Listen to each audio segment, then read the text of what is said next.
Thank you, Mr. Hegseth. I'm looking forward to this opportunity to talk. I want to return to the incident that you referenced a minute ago that occurred in Monterey, California in October 2017. At that time, you were still married to your second wife, correct? I believe so. And you had just fathered a child by a woman who would later become your third wife, correct?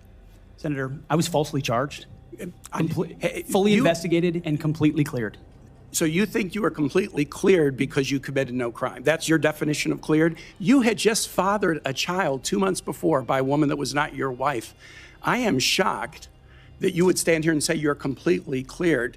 Can you so casually cheat on a second wife and cheat on the mother of a child that had been born 2 months before, and you tell us you are completely cleared? Senator, how is that a complete clear?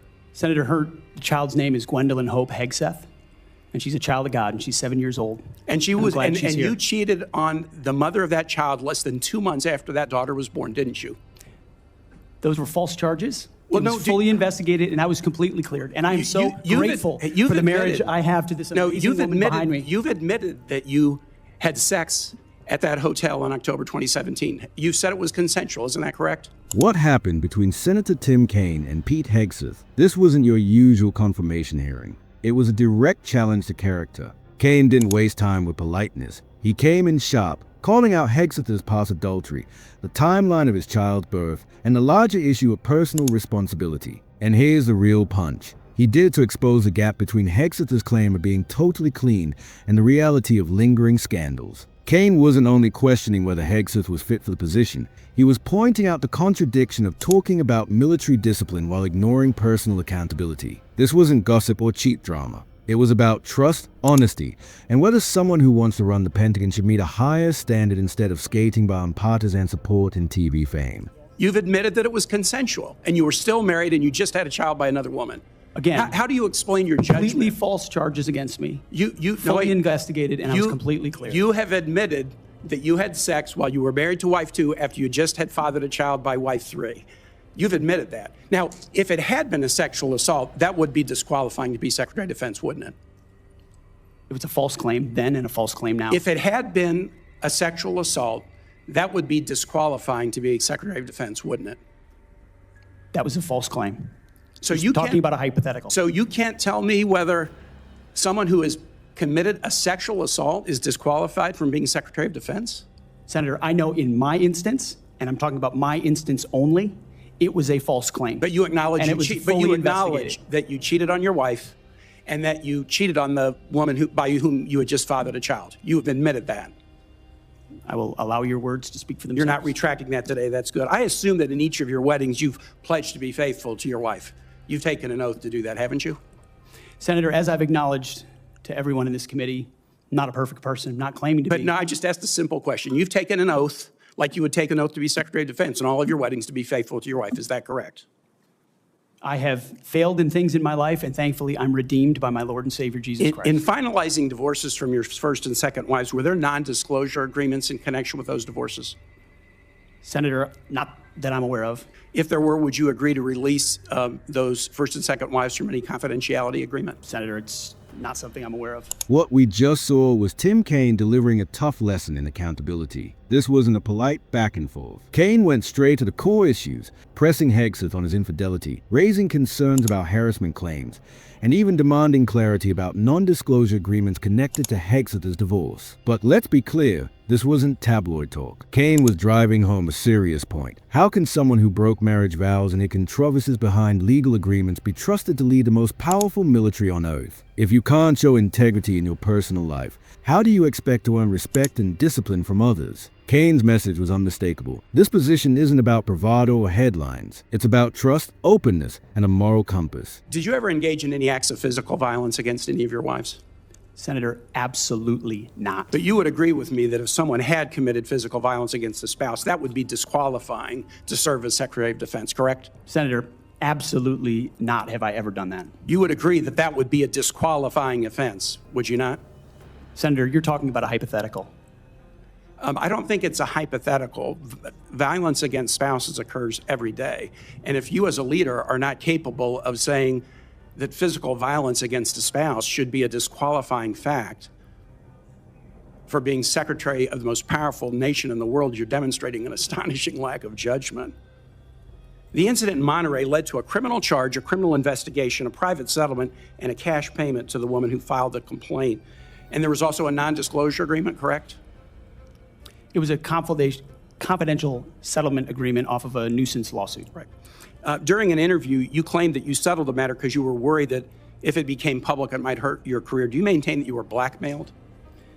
Senator, I maintain that false claims were made against me. And ultimately, your attorney those used false the claims, frame. I have the opportunity to attest my innocence in those false claims. But you didn't reveal any of this to President Trump or the transition team as they were considering you to be nominated for Secretary of Defense. You didn't reveal the action. You didn't reveal the criminal complaint. You didn't reveal the criminal investigation. You didn't reveal the settlement. You didn't reveal the cash payment. Why didn't you inform the commander-in-chief and the transition team of this very relevant event? Tim Kaine put a spotlight on Pete Hegseth's nomination, and this was no routine review. It was a takedown. Kaine dug into the darkest corners of Hegseth's past, questioning him about alleged domestic violence, unreported accusations, and even the possibility of hush money or blackmail. The issue wasn't just what Hegseth may have done, it was what he may have tried to hide. Kaine made it clear, if someone has a record of violence or secrecy, they shouldn't be running the U.S. military. The Pentagon is not a rehab center for disgraced pundits. Kaine's words cut through. If Hegseth's past is clouded, how can the public trust him with America's national security? Senator, I've appreciated every part of the process with the transition team. They have been open and honest with me. We've had great conversations between the two of us, and I appreciate the opportunity that President-elect Trump has given me. You chose not to reveal this, right? Because you knew it would hurt your chances. So you chose not to reveal this really important thing to the commander-in-chief and the transition team because you were worried about your chances rather than trying to be candid with the future president of the United States. Are there any other important facts that you chose not to reveal to the president-elect and his team as they were considering you to be Secretary of Defense? Senator, I sit here before you in open book, as everyone who's watched this process. With multiple non-disclosure and confidentiality agreements tying the hands of many people who would like to comment to us. Much has been made of your workplace behavior as a leader of nonprofit veterans organizations and as a Fox News contributor. Were you fired from either of the leadership positions with the nonprofits? I was the leader. I was the CEO of Concerned Veterans for America and the executive director of Vets for Freedom. Were you fired from either of them? I was never fired from a veterans organization. Do you have non-disclosure agreements with either of those organizations? Not that I'm aware of, Senator. Many of your work colleagues have said that you show up for work under the influence of alcohol or drunk. I know you've denied that, but you would agree with me, right, that if that was the case, that would be disqualifying for somebody to be Secretary of Defense. Senator, those are all anonymous false claims, and the totality they're not anonymous. The letters on the record here. They're not anonymous. On the record, people we've seen records with names Vets attached for Freedom, to them. Concerned Vets for America, and Fox News One of your colleagues working said, hard every day on behalf. One of your colleagues said that you got drunk at an event at a bar and chanted, "Kill all Muslims." Senator Tim Kaine didn't hold back. He took apart Pete Hegseth's defense piece by piece, exposing a troubling pattern of hiding and deflecting. Kaine pressed him on failing to share key details with the presidential transition team, suggesting that ambition might have come before honesty. And that wasn't all. He drilled into allegations of workplace misconduct and substance abuse. Instead of giving clear answers or taking responsibility, Hegseth brushed everything aside as false, as if denial alone could erase it. Kaine's message was firm. If you can't be honest during the vetting process, you have no place holding the keys to the Pentagon. This wasn't just about one man's secrets. It was about the importance of integrity at the highest level of government. Another colleague, not anonymous, we have this, said that you took co-workers to a strip club. You were drunk, you tried to dance with strippers, you had to be held off the stage, and one of your employees in that event filed a sexual harassment charge as a result of it. Now, I know you denied these things, but isn't that the kind of behavior that, if true, would be disqualifying for somebody to be Secretary of Defense? Senator, anonymous false charges. They're not anonymous. And I'll just conclude and say this to the chairman. You claim that this was all anonymous. We have seen records with names attached to all of these, including the name of your own mother. So don't make this into some anonymous press thing. We have seen multiple names of colleagues consistently throughout your career that have talked about your abusive actions, Chairman, attitudes, I think he's words, over and his time. statements. He's way over his time. I now yield.